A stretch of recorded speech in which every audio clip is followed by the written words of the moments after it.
சந்திர வம்சத்தில் குருங்கிற மன்னன் பொறுப்பேற்று ரொம்ப சிறப்பாக ஆட்சி செஞ்சதால் சந்திரகுலம்ங்கிற பெயரே மாறி குருகுலம்னு சந்திர வம்சம் அழைக்கப்பட்டுச்சுன்னு போன பதிவில் நம்ம சொல்லியிருந்தோம். குரு வம்சத்தில் பிரதீபன்கிற ஆன்மீக நெறி தவறாத மன்னன் ஒருத்தன் தோன்றுனான். அவனோட மகன் பேர் தான் சாந்தனு. இந்த சாந்தனுடைய வரலாற்றை தான் நம்ம இப்போ பார்க்க போகிறோம். மகாபிஷேக்குங்கிற மன்னன் இஷ்வாகு குலத்தை சேர்ந்தவன். அவன் இந்த உலகத்தை ஆட்சி செஞ்சு வந்தான். அவனுடைய வாழ்நாளில் அவன் நிறைய புண்ணியங்களை செஞ்சதுனால அவன் இறந்ததும் டைரக்டாக தேவலோகத்துக்கே போயிட்டா. எந்த பிரச்சனையும் ஏற்படலை. ஒரு சமயம் அவன் தேவலோகத்தில் தேவர்களோடு சேர்ந்து பிரம்மதேவரை வணங்கலான்ட்டு போனான். அந்த சமயத்தில் கங்கை நதி கங்காதேவியுடைய வடிவத்தில் அங்கு தோன்றினான்.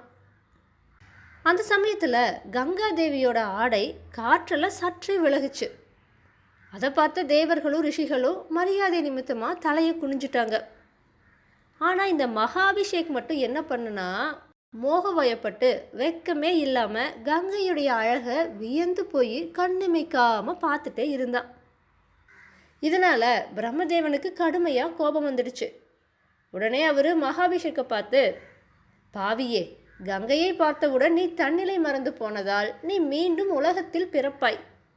கங்கையும் மனிதர்களின் உலகத்தில் பிறந்து உனக்கு தீங்கிழைப்பாள்.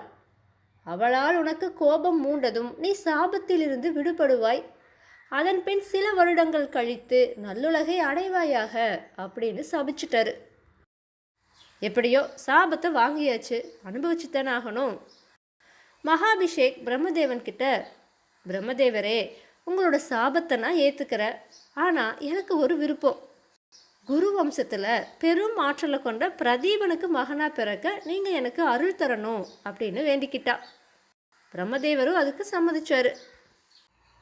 இது இப்படி இருக்கிறப்ப சொர்க்கத்தில் வசிக்கிற அஷ்டவசுக்கள்னு சொல்லப்படுற 8 தேவர்களுக்கும் வசிஷ்ட முனிவர் சாபம் கொடுத்துருந்தார். அது என்ன சாபம்னா, நீங்கள் 8 பேரும் பூலோகத்தில் போய் பிறந்து கஷ்டப்படுங்கன்ட்டு. அந்த அஷ்டவசுக்கள் கங்காதேவி கிட்ட வந்து, பிரம்மனால் சபிக்கப்பட்ட மகாபிஷேக் பூ உலகில் பிரதீபன் என்ற அரசனுக்கு மகனாக பிறந்து சாந்தனு என்ற பெயரோடு அரசாளப் போகிறான். பிரம்மனின் சாபப்படி நீ அவனை மணக்கப் போவதால் உன்னிடமே நாங்கள் பிறந்து உடனே உன்னாலேயே நதியில் விடப்பட வேண்டும். அதனால் எங்களுக்கு சாப விமோச்சனம் கிட்டிவிடும். எங்களில் பிரபாசன் என்பவன் மட்டும் நெடுங்காலம் பூமியில் வசிக்குமாறு வசிஷ்டரால் சபிக்கப்பட்டான். ஆகையால் அவனை தவிர எங்களில் மற்ற 7வரையும் உடனே நதியில் விட்டு விடுவாயாக அப்படின்னு கேட்டுட்டாங்க. கங்காதேவியும் சரின்னு சொல்லி அதுக்கு சம்மதிச்சா. இதுக்கப்புறமா பூலோகத்தில் கங்கை கரையில் பிரதீபன் வேதம் ஓதி கொண்டிருந்தா. அந்த சமயமாக பார்த்து அவனோட வலது தொடையில் வந்து கங்காதேவி உட்கார்ந்தா. பிரதீபன் அதை பார்த்துட்டு, வலது தொடை குழந்தைகளும் மருமகளும் உட்காரக்கூடியது, இடது தொடை மனைவி உட்காரக்கூடியது. அதனால் என்னுடைய வலது தொடையில் வந்து அமர்ந்த உன்னை என் மருமகளாக ஏற்கிறேன் அப்படின்ட்டு கங்காதேவி கிட்ட சொன்னான். இப்போ கங்காதேவி பார்த்தா, இங்கே பாருங்க, உங்கள் மகனை கல்யாணம் பண்ணிக்கிறதுக்கு எனக்கு பெரிய பிரச்சனையெல்லாம் ஒன்றும் கிடையாது. ஆனால் அதுக்கு ஒரு கண்டிஷன் இருக்குது. அதுக்கு நீங்கள் ஒத்துக்கிட்டா நான் தாராளமாக கல்யாணம் பண்ணிக்கிறேன்ட்டு சொன்னான். பிரதீபனும் அப்படி என்ன கண்டிஷன்ட்டு கேட்டான். இது பாருங்க, நான் என்ன காரியம் செஞ்சாலும் அதை பற்றி ஏன் எதுக்குன்னு உங்கள் மகன் என்கிட்ட கேள்வி கேட்கவே கூடாது. இதுக்கு சம்மதம்னா நான் கல்யாணம் பண்ணிக்கிறேன் அப்படின்னா. பிரதீபனும் சரின்னு சொல்லி அதுக்கு சம்மதிச்சா. கங்காதேவியும் எப்படி வந்தாலும் அப்படியே மறைஞ்சிட்டா. இது நடந்து நிறைய வருடங்கள் கழிஞ்சிருச்சு. இப்போ பிரதீபன் சாந்தனுக்கிட்ட போயிட்டு, சாந்தனும், பல வருடங்களுக்கு முன்னாடி தேவலோகத்து பொண்ணுறுத்தி என்கிட்ட வந்து இன்னும் திருமணம் செஞ்சுக்கிறதா சொல்லியிருந்தா. ஆனால் அப்படி கல்யாணம் செஞ்சுக்கணுன்னா கல்யாணத்துக்கு அப்புறமா உங்கள் பையன் நான் என்ன செஞ்சாலும் அதை பற்றி ஏன் எதுக்குன்னு கேள்விகள் எதுவும் கேட்கக்கூடாது. அதுக்கு சம்மதம்னா நான் கல்யாணம் பண்ணிக்கிறேன் அப்படின்னு அவள் சொல்லியிருந்தா. நானும் சரின்னு சொல்லி அதுக்கு சம்மதிச்சிட்டேன். அதனால் அவள் எப்போ வந்து உன்னை சந்திக்கிறாளோ நீ அப்போ அவளை கல்யாணம் கட்டிக்கோ. ஆனால் அவள் என்ன செஞ்சாலும் எந்த கேள்விகளும் கேட்காத அப்படின்னு சொல்லிட்டு சாந்தனுக்கு பட்டாபிஷேகத்தையும் செஞ்சு வச்சுட்டு பிரதீபன் தவம் செய்யறதுக்காக காட்டுக்கு போயிட்டான். சாந்தனுவுக்கு வேட்டையாடுறதுன்னா ரொம்ப பிடிக்கும். அப்படி அவன் ஒரு நாள் காட்டில் போய் வேட்டையாடிட்டு இருந்தான். அப்போ தாகத்தால் அவன் ரொம்பவுமே சோர்வடைஞ்சிட்டான். தாகத்தை போக்கிக்கலாமே அப்படின்ட்டு கங்கை நதிக்கு சாந்தனு போனான். அங்கே கங்காதேவி அழகான பெண் உருவத்தில் நின்றுட்டு இருந்தாள். தாகத்துக்கு தண்ணி குடிக்கிறதுக்காகத்தான் சாந்தனு கங்கை நதிக்கரைக்கே வந்தாள். ஆனால் பெண்ணுருவத்தில் இருந்த கங்கையை பார்த்ததுமே சாந்தனு தன்னுடைய தாகத்தையே மறந்து கங்கை மேலே காதல் கொண்டான். உடனே சாந்தனு கங்காதேவியை பார்த்து, பின்னே நீ ஒரு கன்னியானா என்ன திருமணம் செஞ்சுக்கிற உரிமை உனக்கு இருக்குது. இந்த பூமியில் என்னை விட சிறந்தவர் யாரும் இல்லை. அதனால் என்ன திருமணம் செஞ்சுக்க உனக்கு சம்மதமா அப்படின்ட்டு கேட்டான். அது கேட்ட கங்காதேவி என்ன சொன்னான்னா, மன்னா, உங்களை திருமணம் செஞ்சுக்கிறதுல எனக்கு எந்த பிரச்சனையும் இல்லை. ஆனால் ஒரு கண்டிஷன், என்னை பற்றி நீங்கள் எதுவுமே கேட்கக்கூடாது. உங்களோட மனசு புண்ணாகிற மாதிரி என்ன செஞ்சாலும் அதையெல்லாம் நீங்கள் பொறுத்துட்டு என்னையே எந்த கேள்வியுமே கேட்கக்கூடாது. இந்த நிபந்தனைக்கு ஓகேனா நான் உங்களை தாராளமாக கல்யாணம் பண்ணிக்கிறேன். நீங்கள் எப்போ என்னோடய கண்டிஷனை மீறுறீங்களோ அப்போவே நான் உங்களை விட்டு போயிடுவேன் அப்படின்னு சொன்னான். ஏங்க, கல்யாணத்துக்கு முன்னாடியே இப்படியெல்லாம் கண்டிஷன் போட்டால் யாராச்சும் கல்யாணம் பண்ணிக்குவாங்களா? ஆனால் நம்ம பையன் பண்ணிட்டானே. ஏன்னா கங்காதேவி மேலே கொண்ட மோகம் அப்படி. அதனால் பின்விளைவுகளை பற்றியெல்லாம் அவன் கொஞ்சம் கூட யோசிக்கவே இல்லை. டக்குன்னு கங்காதேவியை சாந்தனு கல்யாணம் பண்ணிக்கிட்டா. 2 பேரும் ரொம்ப சந்தோஷமாக தான் வாழ்ந்து வந்தாங்க. சீக்கிரமாகவே கங்காதேவி கர்ப்பமாகி ஒரு அழகான ஆண் குழந்தையை பெத்தெடுத்தா. அப்படி பெத்தெடுத்த குழந்தைய சீராட்டி பாராட்டி வளர்க்காம தூக்கிட்டு கங்கை நதிக்கு ஓடுனா. ஓடிட்டு இருக்கிற தண்ணியில் அந்த குழந்தைய வீசி எறிஞ்சா. சாந்தனுக்கு இதை பார்த்துட்டு பயங்கர அதிர்ச்சி. ஆனால் என்ன பண்ணுறது, ஏன் எதுக்குன்னு எந்த கேள்வியுமே கேட்கக்கூடாதே. மீறி கேட்டால் கங்காதேவி அவனை விட்டு போயிடுவா. அதனால் எதுவும் பேசாமல் சாந்தனு ரொம்ப அமைதியாக இருந்தாள். ஆனாலும் அவனுக்கு கங்காதேவி மேலே இருந்த அன்பு மட்டும் குறையவே இல்லை. கங்காதேவி சாந்தனுவால் மேலும் மேலும் கருத்தரித்து அடுத்தடுத்த 6 குழந்தைகளை பெற்றெடுத்தா. அப்படி பெற்றெடுத்த அந்த 6 குழந்தைகளையோ முதல் குழந்தைய எப்படி ஓடற நதியில் வீசி எறிஞ்சாலோ அதே மாதிரியே வீசிட்டா. கொஞ்சம் கூட தாய்பாசமே இல்லாமல் கங்காதேவி இப்படி செய்யறாளேன்னு சாந்தனு யோசிச்சான். ஆனாலும் அவளோட இந்த கொடிய செயலை பார்த்தும் அவனால் எதுவுமே கேட்க முடியாமல் ஒரு சூழ்நிலை கைதியாக இருந்தான் சாந்தனு. கடைசியாக 8வது தடவையாக கங்காதேவி கர்ப்பமானா. சாந்தனுவுக்கு இந்த விஷயம் தெரிய வந்துச்சு. 8வதாக பிறக்க போகிற குழந்தையையும் இவன் வழக்கம் போல் கொன்று தானே போடுவா அப்படின்னு சாந்தனு நினச்சான். இந்த எண்ணத்தால் அவனுடைய மனசே மாறுபட்டுருச்சு. இதுவரைக்கும் அவகிட்ட அனுபவித்த இன்பம் இப்போ அவனுக்கு கசந்துச்சு. சாந்தனு கங்காதேவி மேலே வெறுப்படைஞ்சான். கொஞ்ச நாள் கழித்து ஒரு பணிப்பெண் சாந்தனுக்கிட்ட வந்து கங்காதேவி 8வது குழந்தைய பெத்தெடுத்துட்டான்னு சொன்னான்.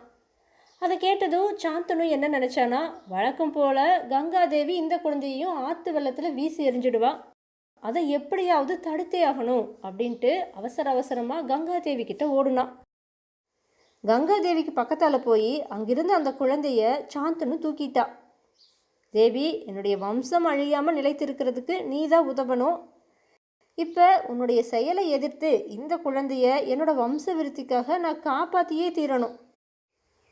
இதனால் என் மேலே வெறுப்பு கொண்டு நீ என்னை கோபிச்சிட்டாலும் பரவாயில்ல, நான் இதை செஞ்சு தான் ஆகணும், வேறு வழியே இல்லை. இந்த குழந்தைக்கு நீ கருணை காட்டக்கூடாதா அப்படின்னெல்லாம் கங்காதேவி கிட்ட வேண்டுனா சாந்தனு. கங்காதேவி அதுக்கு என்ன சொன்னான்னா, அரசே, நீங்கள் பேசுகிறது ரொம்ப நல்லா இருக்குது. இது வரைக்கும் உங்ககிட்ட இருந்த உறுதி இப்போ எங்கே போச்சு? இந்த புள்ள மேலே மட்டும் உங்களுக்கு அப்படி என்ன இறக்கம்? இதுக்கு முன்னாடி நான் பெத்தெடுத்த 7 பிள்ளைகளையும் ஆற்று வெள்ளத்தில் வீசி எறிஞ்சப்ப நீங்கள் பார்த்துட்டு சும்மா தானே இருந்தீங்க. அப்போல்லாம் என்ன செஞ்சீங்க? என்ன பெரிய கொடுமைக்காரன் நீங்கள் அப்படின்னு பழிச்சு பேசினான். கங்காதேவி கேட்ட இந்த வார்த்தைகளால் சாந்தனு உள்ளுணர்வு பெற்றான். ஆமாம், நான் இது வரைக்கும் இவளை யாருன்னே கேட்கல. இவ செஞ்ச தவறுகளை தட்டி கேட்கவும் இல்லை. இவ கூட உல்லாசமாக பொழுது கழிச்சிட்டேன். இவ கேட்குற கேள்விகளும் சரியானது தானே அப்படின்னு நினச்சான். உடனே சாந்தனு கங்காதேவியை பார்த்து, ஆமாம், நீ யாரு? எதுக்காக இப்படி பெத்த பிள்ளைகளை ஆற்றுல வீசிக்கொள்ளற அப்படின்னு கேட்டான். கங்காதேவி அதுக்கு என்ன சொன்னானா, மன்னா கவலைப்படாதீங்க, நான் இந்த குழந்தைய கொல்ல மாட்டேன். ஆனால் என்னோட கண்டிஷனை மீறி நீங்கள் என்னை பார்த்து நீ யாருன்னு கேட்டுட்டீங்க. அதனால் நான் இனி உங்கள் கூட வாழ மாட்டேன். நான் போகிறதுக்கு முன்னாடி நான் யாருங்கிறது சொல்லிட்டு போகிறேன். நான் ஜன்கு மகரிஷியுடைய மகளான கங்காதேவி. உங்களோட சாபம் காரணமாகத்தான் உங்களோட மனைவியாக இருந்த நமக்கு குழந்தைகளாக பிறந்தவங்க எல்லாம் புகழ் வாய்ந்த 8 வசுக்கள் தான். வசிஷ்ட முனிவரோட சாபத்தால் அவங்க எல்லாம் மனிதர்களாக பிறந்தாங்க. தங்களை தந்தையாகவோ என தாயாகவோ அடைய விரும்பினாங்க. அவங்களுடைய விருப்பம் நிறைவேறிச்சு. அவங்களும் வசிஷ்டருடைய சாபத்திலிருந்து சாப விமோச்சனம் அடைஞ்சாங்க. 8வது மகனான இவன் பெரிய மகானா திகழ்வான். இவனை மகனா பெற்றதோட என்னோட கடமை முடிஞ்சிருச்சு அப்படின்னு கங்காதேவி சொன்னான். இதை கேட்ட சாந்தனு, புண்ணிய புருஷர்களான வசுக்களுக்கு வசிஷ்டர் எதுக்காக சாபம் கொடுத்தாரு? 8வது மகனாக பிறந்திருக்கிற இந்த குழந்தை மட்டும் எதுக்காக மண்ணுலகத்தில் வாழணும் அப்படின்னு கேட்டான். ஒரு சமயம் வசிஷ்டர் மேருமலை சாரலில் தபம் செஞ்சுட்டு இருந்தார். அவர் நந்தினிங்கிற பசு ஒன்று வச்சுருந்தார். ஒரு நாள் தேவர்களான இந்த 8 வசுக்களும் அவங்களுடைய மனைவிமார்களோடு மேருமலை சாரலுக்கு வந்தாங்க. அப்போ பிரபாசன்கிற வசுவுடைய மனைவி மட்டும் வசிஷ்டர்கிட்ட இருந்த பசுவான நந்தினியை பார்த்துட்டு அந்த பசு தனக்கு வேண்டும்னு கேட்டா. பிரபாசன் அதுக்கு என்ன சொன்னானா, இந்த பசு வசிஷ்ட மகரிஷிக்கு சொந்தமான பசு. இது தெய்வத்தன்மை வாய்ந்தது. இந்த பசுவோட பாலை பருகிற மனிதர்கள் இளமையும் அழகும் குறையாமல் ரொம்ப நாட்கள் வாழ்வாங்க அப்படின்னு சொன்னான். இதை கேட்ட பிரபாசனோட மனைவி என்ன சொன்னான்னா, எனக்கு பூலோகத்தில் ஜிரவதின்னு ஒரு தோழி இருக்கா. அவளுக்கு இந்த பசுவை அன்பளிப்பாக தரனா விரும்புகிற. அதனால் எனக்கு எப்படியாவது இந்த பசு வேணும்னு கேட்டா. பிரபாசனும் பார்த்தா, சரி மனைவி ஆசைப்படுறாளே, எப்படியாச்சும் நிறைவேற்றணும் அப்படின்னு சொல்லிட்டு மற்ற வசுக்களை எல்லாம் கூப்பிட்டு போய் இந்த நந்தினிங்கிற பசுவையும் அதோட கன்றுக்குட்டியும் பிடிச்சிட்டு வந்து தன்னுடைய மனைவி கிட்ட ஒப்படைச்சிட்டா. வசிஷ்ட முனிவரும் அவருடைய தவத்தை எல்லாம் முடிச்சுட்டு ஆசிரமத்துக்கு திரும்பி வந்தார். வந்து பார்த்தா பசுவையும் கண்ணுக்குட்டியும் காணோம். அதை களவாடிட்டு போன வசுக்கள் மேலே வசிஷ்டருக்கு பயங்கரமான கோபம். தன்னோட பசுக்களை களவாடிட்டு போன வசுக்கள் மனிதராக பிறக்க வேண்டும்னு வசிஷ்ட முனிவர் சாபம் கொடுத்துட்டாரு.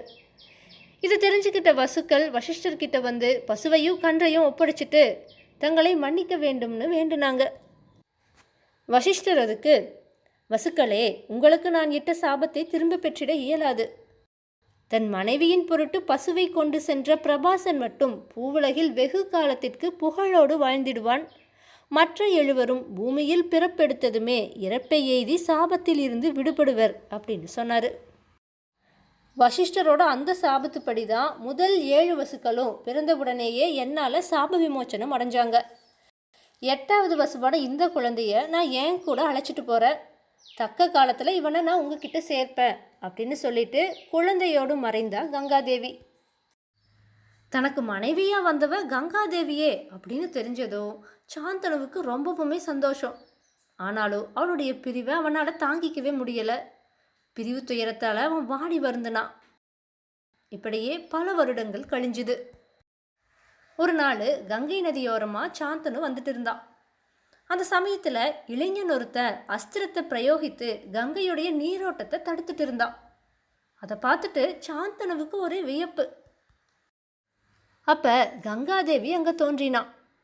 மகாராஜா, எனக்கு உன் மூலமாக பிறந்த 8வது குழந்தையும் இதுவரையில் என்னால் வளர்க்கப்பட்டவனும் இவன்தான். இவன் பெயர் வேதவிரதன். அனைத்து அஸ்திரங்களை கற்றதுடன் வசிஷ்ட முனிவரிடம் வேதம், வேதாந்தம் ஆகியவற்றையும் கற்றுத் தேர்ந்துள்ளான். சுக்ராச்சாரியார் அறிந்திட்ட சாத்திரங்கள் யாவும் இவனுக்கு அத்துப்படி. போர் புரிவதில் பரசுராமனுக்கு இணையானவன். வில்லாளியாகவும் சிறந்த வீரனாகவும் அரச நீதிகளை அறிந்தவனுமான உம் மகனை நீர் அழைத்து செல்வீராக அப்படின்ட்டு சொல்லி தன்னுடைய மகனான வேதவிரதனை ஆசீர்வதித்து மறைந்தா கங்காதேவி.